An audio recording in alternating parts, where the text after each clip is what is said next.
Meus queridos irmãos, é um grande privilégio poder estar aqui nesta manhã para estudarmos a Palavra de Deus. Eu agradeço primeiramente a Ele pelas bênçãos, pela sua bondade, sua misericórdia. Agradeço ao pastor Sérgio pela confiança e pela oportunidade. E agradeço especialmente a você por partilhar desse tempo comigo para aprendermos juntos as verdades da Palavra de Deus. A propósito, já quero te avisar que além de hoje estaremos juntos nos próximos 2 domingos, e para nosso estudo nessas manhãs, eu escolhi a parábola mais conhecida de toda a Escritura, a parábola dos bens perdidos, registrada no capítulo 15 do Evangelho de Lucas. Peço a você que abra sua Bíblia, então, no Evangelho de Lucas, capítulo 15, ou acompanhe aqui que eu vou projetar o texto que vamos ler, versículos de 1 a 3. Lucas 15, 1 a 3.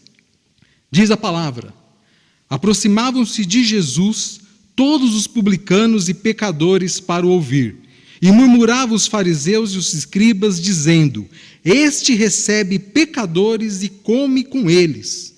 Então lhes propôs Jesus esta parábola, a parábola dos bens perdidos. Vamos orar?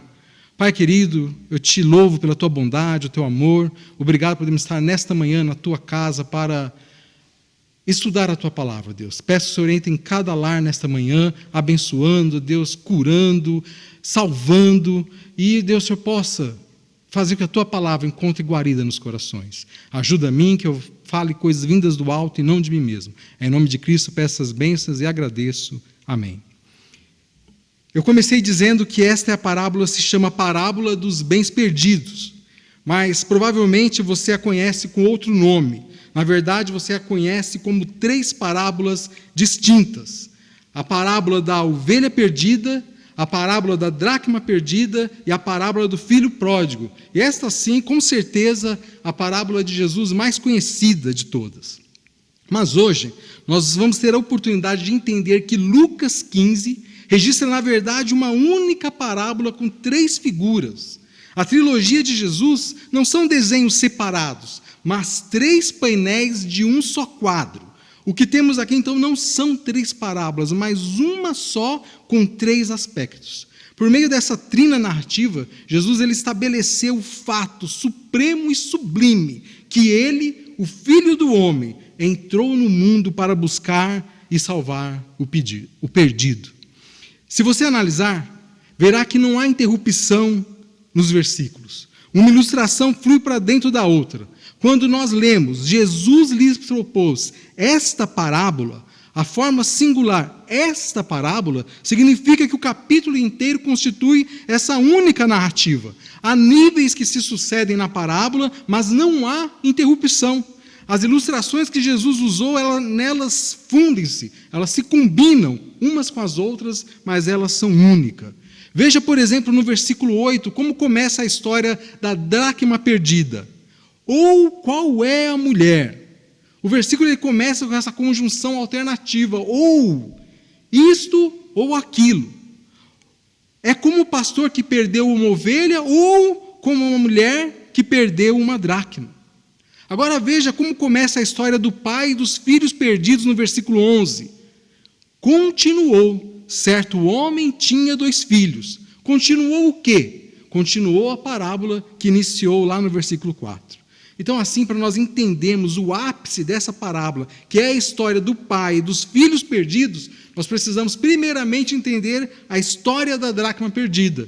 Essa, por sua vez, para ser entendida, nós temos que compreender a história da ovelha perdida.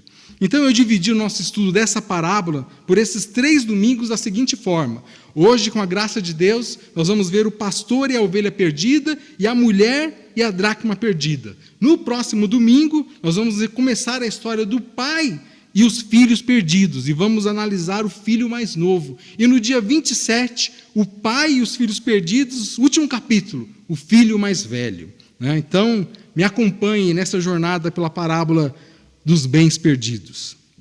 Para podermos apreciar a mensagem central dessa parábola, é importante nós começarmos entendendo a situação, ou a ocasião em que ela foi proferida. Veja o que diz os versículos 1 e 2. Aproximavam-se de Jesus todos os publicanos e pecadores para o ouvir. E murmuravam os fariseus e os escribas, dizendo: este recebe pecadores e come com eles. Um experiente teólogo disse que a chave da parábola está pendurada na porta da frente. Essa observação de desprezo, este recebe pecadores e come com eles, nos fornece a razão pela qual a parábola foi proferida. Irmãos, à medida que Jesus ia se aproximando do fim do seu ministério público, publicanos e pecadores eram atraídos a ele e vice-versa. O tratamento justo e indignado que Deus deu àqueles fariseus hipócritas, ele fez com que os rejeitados tivessem mais coragem de se aproximar de Jesus. E desde que fossem sinceros no seu desejo de segui-lo, Jesus se identificava com eles livremente. Diferentemente dos fariseus, os transgressores sabiam que eram pecadores e que eles precisavam ser salvos. Então, de um lado nós temos os publicanos e pecadores, e do outro estavam os fariseus e os escribas. Vamos entender quem são esses ouvintes de Jesus. Os publicanos eram judeus, só que judeus que cobravam impostos para os romanos, para o Império Romano. Então, os judeus, de maneira geral, odiavam os publicanos, consideravam eles ladrões, traidores do povo. E, em sua grande maioria, realmente, eles eram corruptos, porque além de cooperarem com o Império Romano, eles cobravam a mais para se enriquecer levianamente, às expensas dos seus patrícios. Então, eles eram considerados párias pelos religiosos. Além dos pecadores, era outra categoria, eram todos os imorais, ou aqueles que seguiam ocupações que os religiosos consideravam inapropriadas, incompatíveis com a lei, eram os excluídos, as pessoas socialmente inaceitáveis. Eram pessoas que não viviam conforme as normas estabelecidas pelos rabinos. Por isso, elas acabavam excluídas da sociedade judaica pelos líderes religiosos. Aí você tem prostitutas, mendigos, deficientes, bastardos, gentios, samaritanos. E o povo judeu era aconselhado pelos rabinos a não ter qualquer contato com essas pessoas, muito menos a comer com elas. O oposto desses grupos eram os fariseus. Fariseus eram um grupo que tinham surgido por volta do ano 140 a.C., e eles queriam reformar, trazer de volta o culto a Deus por meio do cumprimento integral da lei mosaica. Os escribas eram os mestres da lei, que iam registrando as formas de cumpri-la integralmente, criando leis para cumprir a lei. Por exemplo, para não quebrar a lei do sábado, um escriba diria que você não poderia nem sequer cuspir no chão, porque ao cuspir no chão, aquele pozinho que levantava, era semelhante a você estar arando a terra. Então, para cumprir a lei do sábado, não cuspa no chão. Era esse tipo de coisa que os escribas registravam. Fora isso, eles registravam cópias da lei para serem usadas nas sinagogas. Ambos, fariseus e escribas, conheciam e defendiam os 613 mandamentos. Presta atenção. 613 mandamentos que eles identificaram na lei de Moisés, dos quais 248 eram mandamentos positivos, faça isso, e 365 eram negativos, não faça isso. E entre as coisas que eles não se deviam fazer, uma era não se associar com um ímpio. Comer juntamente com essas pessoas era considerado pior do que mera associação.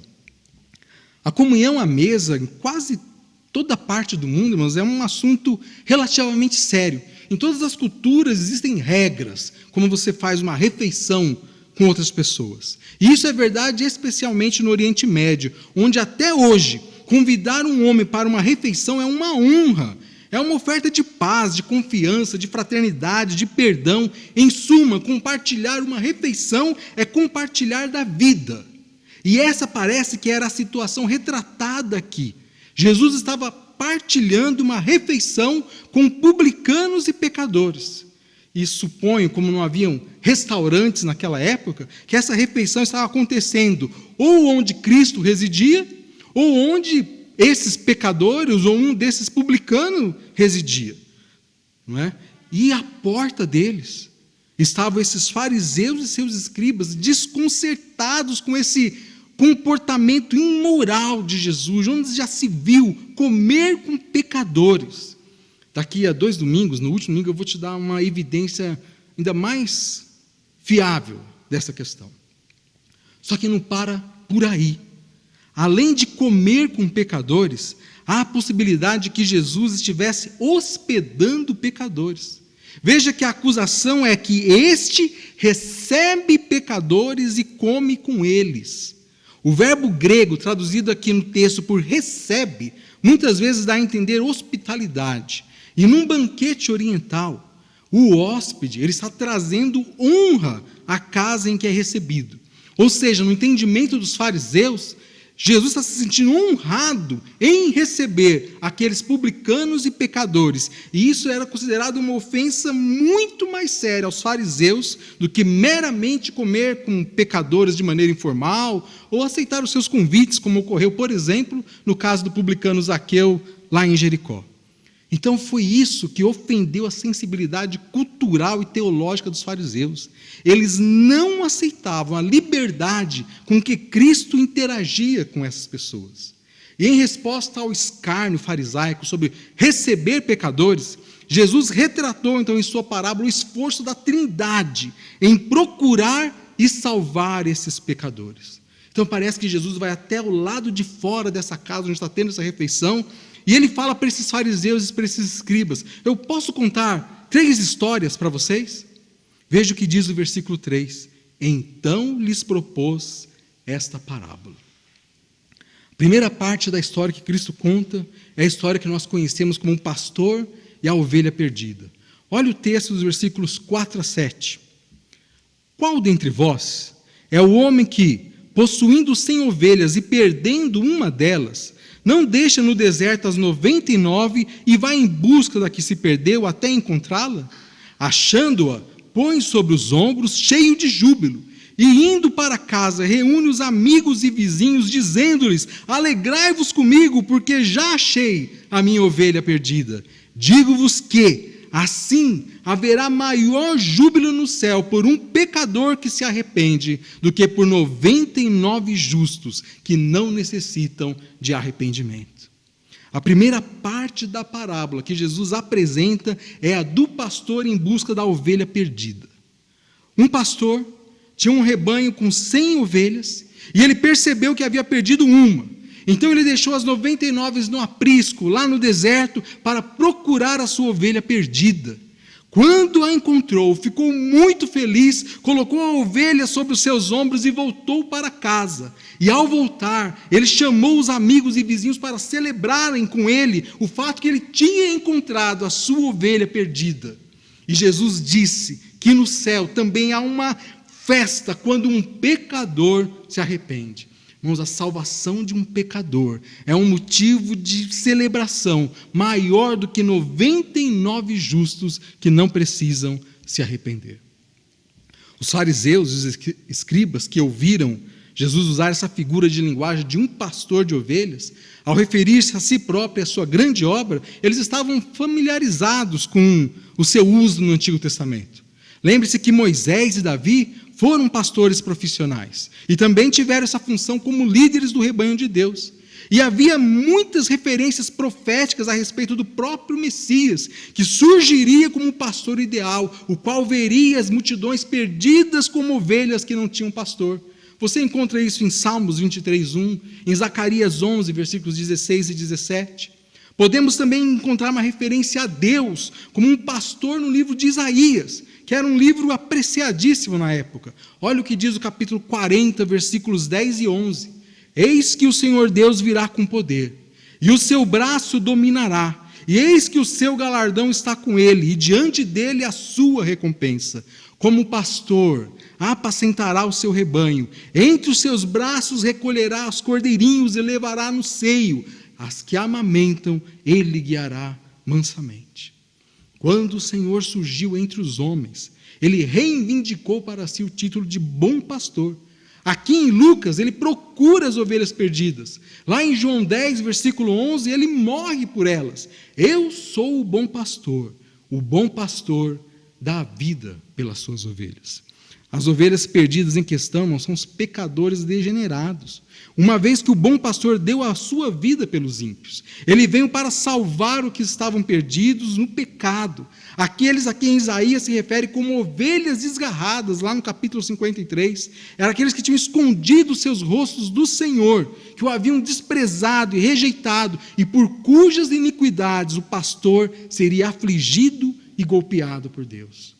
Sabe, os rabinos da época, eles concordavam que Deus aceitaria de bom grado o pecador arrependido. Mas o que choca é essa nova ideia que Cristo apresenta, que Deus é um Deus que busca, um Deus que toma a iniciativa, que vai atrás desse pecador até resgatá-lo. A compaixão do céu demonstrada pelo amor, que procura e recupera os perdidos. Note que Jesus começou a história da ovelha perdida perguntando: qual dentre vós é o homem que, possuindo 100 ovelhas e perdendo uma delas, não deixa no deserto as 99 e vai em busca da que se perdeu até encontrá-la? Nessa pergunta, Jesus ensina que todo pastor bom e zeloso, necessariamente ele buscará a ovelha perdida. Ele agirá dessa forma, mesmo que se implique em deixar outras 99 enquanto ele busca uma única ovelha desgarrada. Agora, para entendermos a intensidade dessa busca, nós precisamos compreender a verdadeira situação de um pastor de ovelha no primeiro século. Porque o pastor da parábola ele emprega tanto empenho para encontrá-la. A nossa mentalidade aqui, ocidental, 2000 anos depois da narrativa original, ela não consegue compreender as nuances dessa história com os publicanos e pecadores, como os fariseus e os escribas, eles perceberam de imediato quando Jesus a contou. O pastor, ele não é o dono do rebanho. Ele é empregado de algum fazendeiro rico que tem muito gado, incluindo o rebanho de ovelhas. E ele coloca o rebanho sob os cuidados de um pastor. Então esse pastor aqui, ele é um empregado, ele é contratado para cuidar das ovelhas que não são dele. Era da sua inteira responsabilidade o cuidado do rebanho. Ele devia levá-las diariamente para pastar e beber água. Devia cuidar para que não quebrassem suas patas, para que não fossem feridas ou atacadas por animais, muito menos mortas. Qualquer dano que acontecesse a uma ovelha, esse pastor, ele teria que responder por isso, teria que restituir o dono, teria até que pagar por essa ovelha. E muito provavelmente ele seria demitido. E dificilmente conseguiria um novo emprego como pastor pelos arredores, porque a sua fama como um péssimo pastor ia se alastrar. O aprisco que esse pastor cuidava, diz a Bíblia, ficava no deserto. E todos os dias ele tirava as ovelhas para levá-las em busca de pasto e água. Nesse trajeto, um pastor poderia facilmente percorrer ou andar cerca de 4 a 5 quilômetros diariamente com essas ovelhas. No fim do dia, ele as colocava em proteção de volta no aprisco e contava uma a uma. Foi quando ele percebeu que ele perdeu uma ovelha. Os ouvintes, eles entendem a situação que Cristo apresenta na história imediatamente. Talvez algum daqueles publicanos ou um fariseu que ouvisse tivesse pastores contratados a seu serviço. Outros talvez tivessem parentes ou conhecidos que eram pastores de ovelha. Todos ali naquele contexto sabiam da seriedade que era um pastor perder uma ovelha. Para esse pastor, encontrar a ovelha perdida significa garantir sua própria vida, seu sustento, sua honra, e diante do sumiço de uma delas, ele não hesitou em sair em procura dessa única ovelha, empregando toda a sua energia, a sua determinação. Irmãos, isso nos fala no coração e da atitude do bom pastor Jesus para com as pessoas, para comigo, para com você. Nós estávamos perdidos sem ele e fomos encontrados e tragos de volta para o aprisco, mas há muitos outros ainda que precisam ser encontrados. A parábola também nos mostra um Deus de imenso amor e como esse amor nos traz valor. Toda ovelha é importante. O pastor não pensou que era somente uma ovelha em meio a 100, e por isso, por que a procura dela? A posse segura de 99 não é substituto pela perda de uma. Ele coloca valor nas ovelhas como serem únicos e não como um todo. Se o valor está em cada uma, ele percebe a ausência, pois ele sente a falta. E depois de buscá-la com todo empenho e encontrá-la, diz a Bíblia, e quando a encontra, coloca alegremente nos ombros e vai para casa. Jesus não nos mostra somente o caminho de volta, ele se torna o caminho. Ele nos carrega de volta para o lugar de onde pertencemos. Se a ovelha estava cansada ou machucada, ou se ela estava bem, não importa. Ele, em seu imenso amor, ele nos carrega em seus braços, nos trazendo de volta para casa. É importante lembrar aqui que o foco da parábola é a ovelha que se perde das demais. E não como ela fugiu ou ela se perdeu. A Bíblia fala simplesmente que ela se perdeu. Jesus nunca coloca o foco em como as pessoas se perdem, mas sim que a sua única resposta é ir atrás delas. Na cruz, Jesus fez isso por nós, por mim, por você. Seus braços esticados, pregados na cruz, representam o livre acesso ao Pai, ao lugar que nós pertencemos. Representa que todos somos bem-vindos, não importa como nós estávamos ou como Ele nos encontrou. Os fariseus, eles pensavam que somente quem tem a vida endireitada era digno de atenção de Deus. Mas essa primeira parte da parábola dos bens perdidos, essa história da ovelha perdida, mostrou que Deus também ama os pecadores. Assim como o pastor da história saiu para procurar a sua ovelha, Deus vai em busca de quem está desviado e Ele quer salvar as suas ovelhas perdidas. Olha o que diz 1 Pedro, capítulo 2, versículos 24 e 25. Carregando Ele mesmo em seu corpo, sobre o madeiro, os nossos pecados, para que nós, mortos para o pecado, vivamos para a justiça, por suas chagas fostes sarados, porque estáveis desgarrados como ovelhas, agora, porém, vos convertestes ao pastor e bispo das vossas almas. Jesus, ele faz questão de descrever a alegria do pastor ao encontrar a sua ovelha perdida.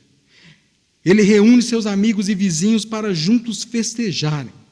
Essa cena é a que prepara a lição principal da parábola, que indica que há uma grande festa no céu, quando um pecador perdido é encontrado. Essa alegria é resultante da busca e do cuidado providencial do bom pastor Jesus. Que eu e você possamos conhecer o que significa compartilhar da preocupação do pastor pelos perdidos. Eu quero aqui abrir um parêntese. Hoje é o segundo domingo de junho e é comemorado o Dia do Pastor.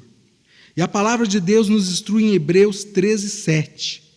Lembrai-vos dos vossos pastores que vos falaram a palavra de Deus, a fé dos quais imitai, atentando para a sua maneira de viver. Então, aproveitando que estamos aqui falando desse cuidado do pastor pela ovelha, eu rendo aqui essa singela homenagem aos nossos pastores. Pastor Sérgio, pastor Adelair, pastor Edmilson, pastor Diogo, a fé dos quais nós queremos imitar, principalmente na busca da ovelha perdida. No domingo passado, eu dei um pulo na casa do pastor Adelair para ajudar ele com uma questão no computador. A hora que eu estava saindo, lá no portão, parecia um garotinho passando na rua, o pastor Adelair, ô garoto, né? E o menino alegremente respondeu, parece que estava acostumado já a encontrar o pastor Adelair.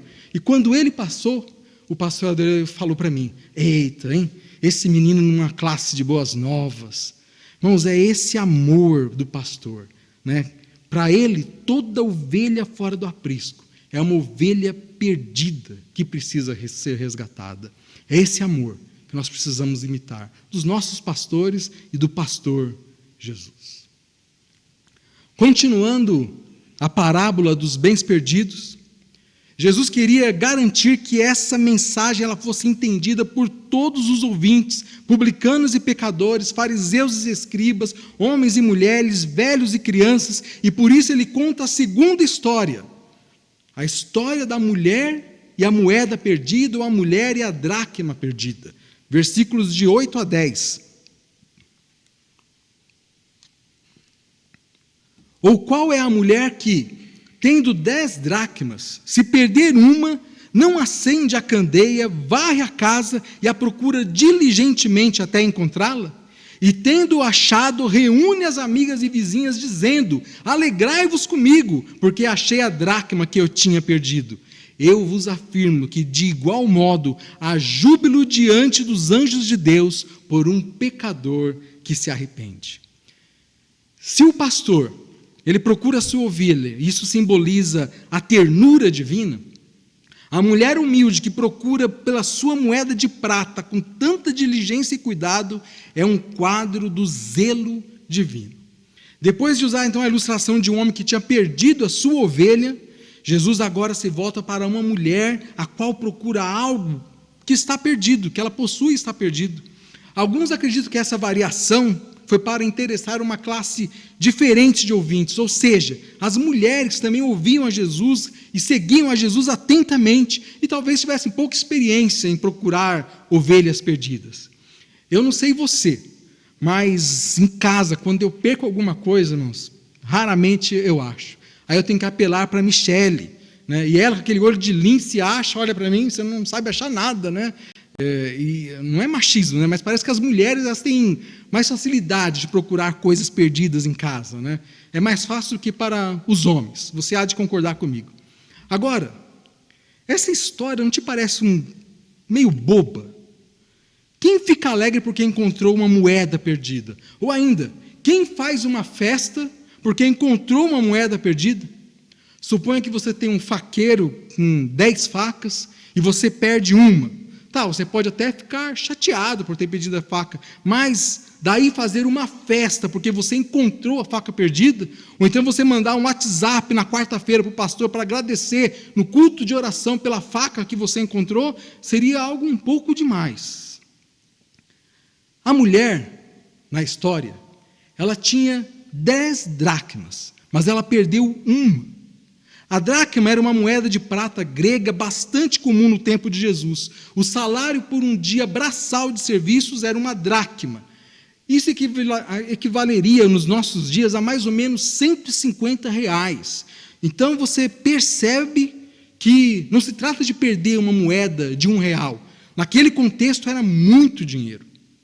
Todavia, uma outra explicação para a mulher ter procurado aquela moeda tão intensamente. E para compreendermos, nós precisamos entender umas questões do casamento no contexto judaico.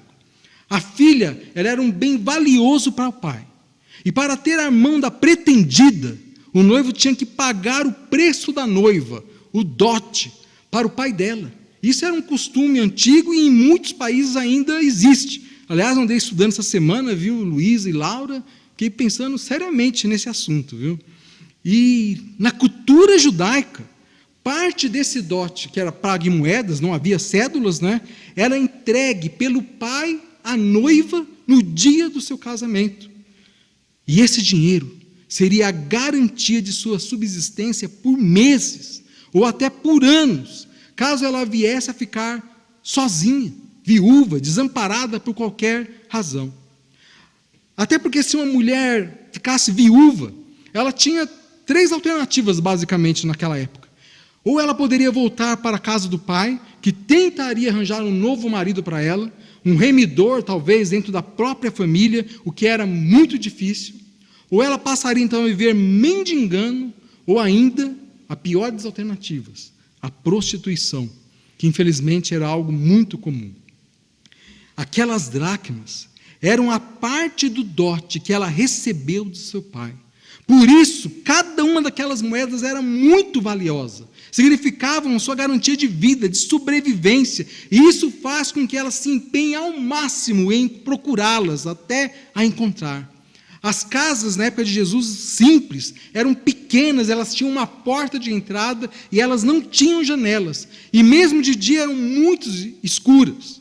O chão era de pedras. Então a moeda facilmente podia ter se perdido entre as frestas. Por isso ela acende uma candeia, ela vai cada canto da casa, atenta ao tilintar de uma moeda caída, ela procura diligentemente dentro de casa. Quando finalmente ela encontrou a dracma, ela reuniu as amigas para festejarem, porque era um grande livramento. Irmãos, a parábola da dracma perdida, ela mostra o amor de Deus por nós e a sua alegria quando uma pessoa é salva. Assim como a mulher procurou a sua dracma, Deus nos busca e nos salva. Quem é salvo por Deus não está mais perdido. A lição principal aqui pode ser a mesma da ovelha perdida e da dracma perdida, mas não é uma mera repetição. Por exemplo, a ovelha se desgarrou do aprisco e estava perdida no deserto. A moeda, ela se encontra perdida em casa. Ela estava perdida não por vontade própria, mas pela falta de cuidado, desatenção da sua dona. Perdida em casa. Isso implica a possibilidade da alma, preciosa aos olhos de Deus, estar perdida, irmãos, dentro de um lar cristão ou numa igreja. Será que não há pessoas que estão morando onde nós moramos, frequentando a igreja aqui que nós frequentamos, e que não são salvas e continuam perdidas por causa da nossa indiferença? Nós não precisamos imitar a diligência dessa mulher da história e procurar mais intensamente a salvação dos perdidos que estão aí, perto de onde moramos, congregamos, trabalhamos. Aquela mulher ficou tão entusiasmada por recuperar a moeda que ela mesma havia perdido, a ponto de chamar a sua casa, suas vizinhas e amigas para se regozijarem com elas. E a Bíblia diz que Deus também fica muito feliz quando um pecador se arrepende e volta ao seu cuidado. Ele trata com amor e carinho, sem exigir castigo por causa dos pecados, porque Ele já perdoou tudo. Jesus disse que há muita alegria no céu por causa de um pecador que se arrepende.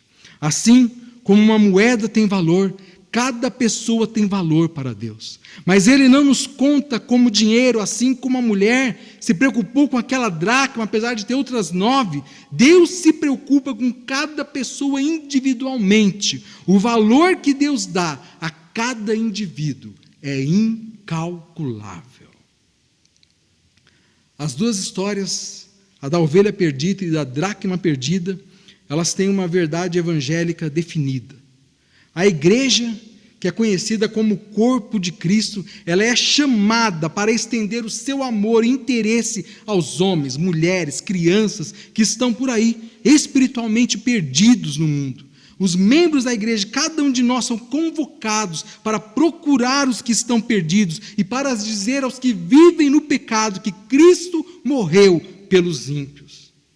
O fervor que Jesus mostrou, associando-se aos chamados pecadores de seus dias, deve arder em cada um dos membros da Igreja Batista Esperança, irradiando o calor do zelo evangelístico, se regozijando, se rejubilando com os anjos de Deus por um pecador que se arrepende. Para encerrar essa aula, eu quero pedir a você um favor. Leia o capítulo 15 de Lucas durante essa semana. Olha para a história da ovelha perdida, olha para a história da dracma perdida e tente identificar semelhanças que elas possuem com a história dos filhos perdidos. No próximo domingo nós vamos começar então a estudar a história do pai e dos 2 filhos, e nós vamos focar no filho mais moço, o dito filho pródigo. Preste bastante atenção nos versículos de 11 a 24 e tente responder com quem ele mais parece, com a ovelha perdida ou com a moeda perdida. Vamos orar para encerrar nossa aula? Pai querido, eu te louvo pelo teu amor e a tua bondade, te agradeço por este tempo, ó Deus, que podemos passar aqui juntos, olhando, Deus, para essas lições preciosas da tua palavra. Obrigado, ó Deus, por esse amor resgatador. Obrigado porque o Senhor nos procurou, ó Deus, e nos resgatou, nos trouxe de volta para o aprisco, nos carrega em seu colo, ó Deus. Obrigado por esse amor e que cada irmão da nossa igreja possa, Deus, reproduzi-lo, que nós possamos amar aos perdidos como Jesus ama, que nós possamos ir atrás deles, ó Pai, falar da tua graça e da tua bondade. Muito obrigado. Obrigado por tão grande salvação.